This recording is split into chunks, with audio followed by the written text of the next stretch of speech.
Picture this. Two people open the exact same store today. Same product, same price tag. Literally the same grand opening banner hanging out front.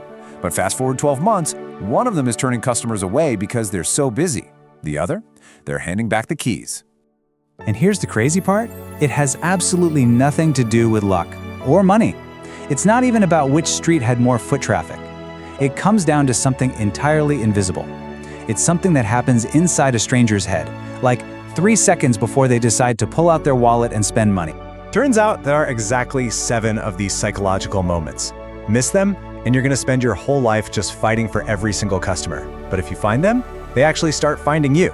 So let's dive into this explainer, because by the end of our time today, you'll be able to walk past almost any thriving business and know instantly which of these 7 moments they've tapped into. Oh, and stick around for the 7th one, because it is secretly running some of the most profitable companies on earth. So here they are: starting, celebrating, improving, recovering, waiting, commuting, and belonging. These are the 7 invisible windows where a person basically stops thinking and just starts buying. All right, let's open up that first one. Window 1 is starting, the permission to reinvent. Every year, millions of us start something brand new, right?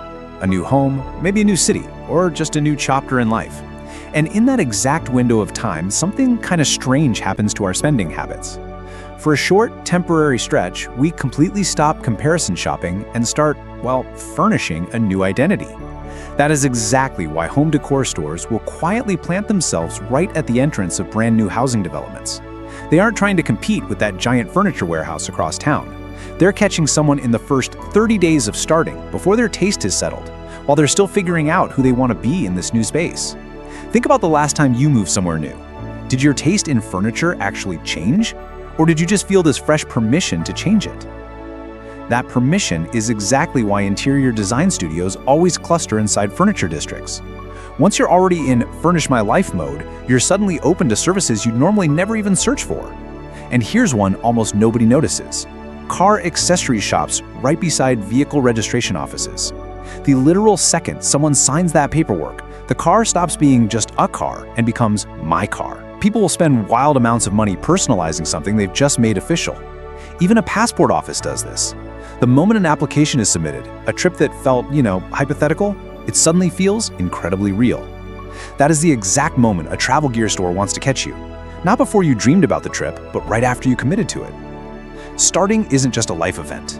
It's a short window where we give ourselves permission to reinvent. And the businesses that win, they just stand right where that permission is being handed out. Window 2, celebrating. This is when price resistance disappears. So, starting something new isn't the only moment people lower their guard. Right outside marriage registration offices, you will almost always find a flower shop. And it's not because flowers are hard to find, maybe they're everywhere, but because in that exact 15-minute window, a person isn't thinking about price. They are completely absorbed in the moment. And price resistance basically just vanishes the instant an emotion gets that loud. This brilliantly illustrates a subtler version of the exact same idea. Camera shops near famous viewpoints, they aren't really selling cameras. They are selling proof that a peak emotional moment just happened. Honestly, the more beautiful the moment, the more irrational the purchase becomes. Celebration does something really specific to our brains.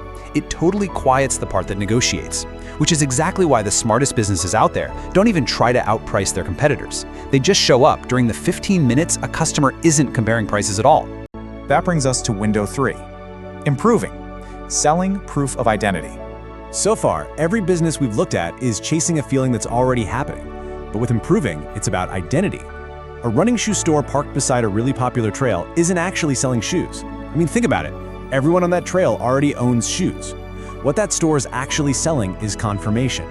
The moment someone runs that trail regularly, they've already started calling themselves a runner in their own head. The store just gives them a tangible reason to act like one.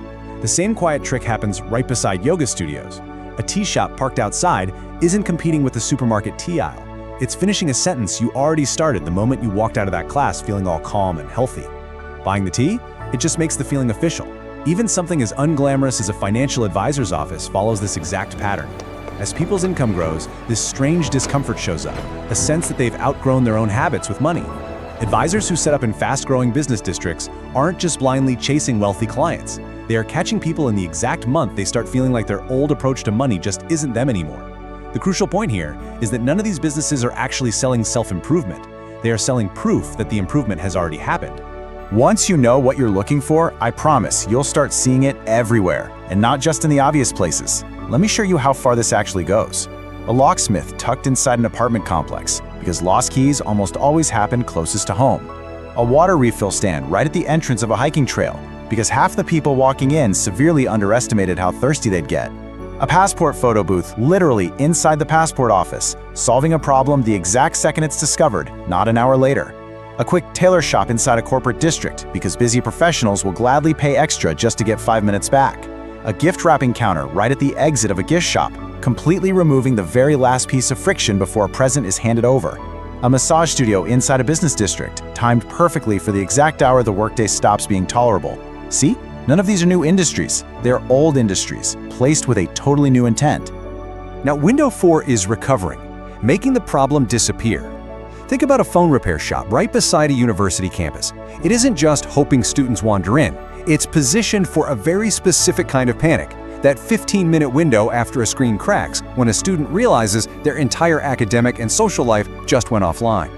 A bicycle repair stand along a major cycling route works on the exact same principle, just a bit slower burning. Nobody plans for a flat tire, but the second it happens, price stops mattering completely. Literally, the only thing that matters is how fast it can be fixed. And that is the pattern running behind every recovery business. They aren't competing on price, because in that intense moment, the customer isn't comparing anything. They just want the problem to disappear. Now. But hey, not every powerful moment is dramatic. Welcome to Window 5, waiting. Time they didn't plan to spend. Some of the most profitable moments are actually almost boring, which is exactly why so few people notice them. Take an EV charging cafe. It isn't really in the coffee business, it is in the captive audience business. The driver isn't choosing whether or not to stop. They've already stopped. The only decision left is how to spend the next 20 minutes. And let's face it, boredom is a far weaker opponent than price. Or consider a luggage store positioned along the airport express line. They are betting on something very specific. The precise moment a traveler notices their suitcase falling apart, right when it is way too late to shop around. And a digital printing shop outside a government office, it exists for literally one sentence a person says to themselves while waiting in line. Wait, I don't think I brought that form. In that moment, that little shop isn't just a print shop. It's the only thing standing between someone and a totally wasted trip. Waiting rooms, transit platforms, long queues, they all share the exact same ingredient. Time someone didn't plan to spend, and absolutely nothing to distract them from spending money instead. There is one more version of waiting that happens every single day, and that's window 6, commuting. The power of repetition. A bakery positioned along a morning commuter route really isn't selling bread.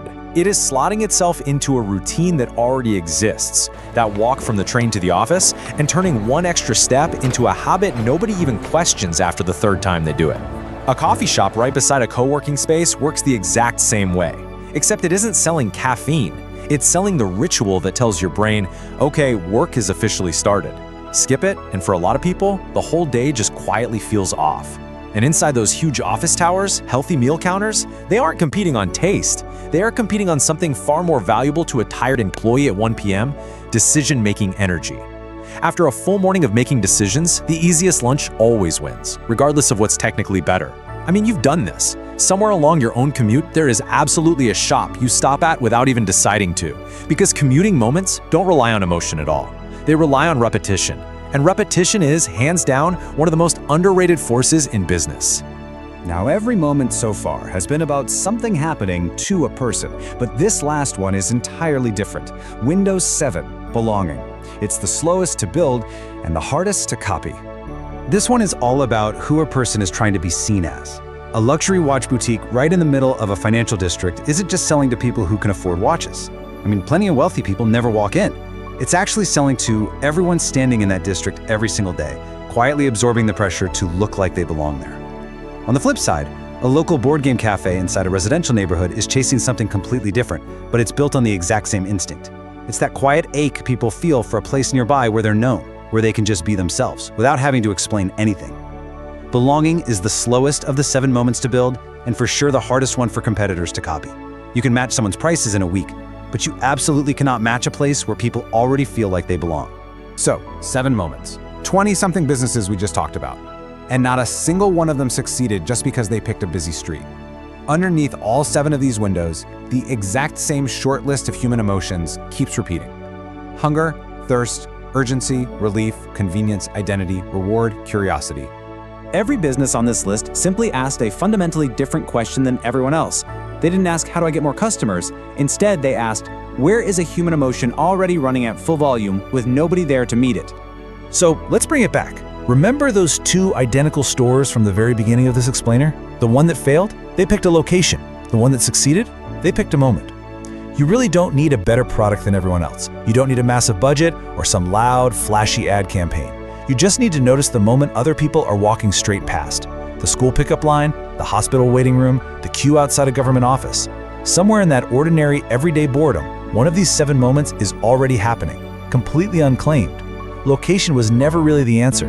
It was just the address where the real answer happened to be standing. But knowing where to stand is only half of the puzzle, because once a customer actually walks through the door, a completely different kind of psychology takes over. The layout, the lighting, even the exact shelf your eyes land on first, it is all engineered to make you buy more than you came in for. But what happens once they walk through the door? Well, that's an entirely different invisible window, and one we'll have to save for next time.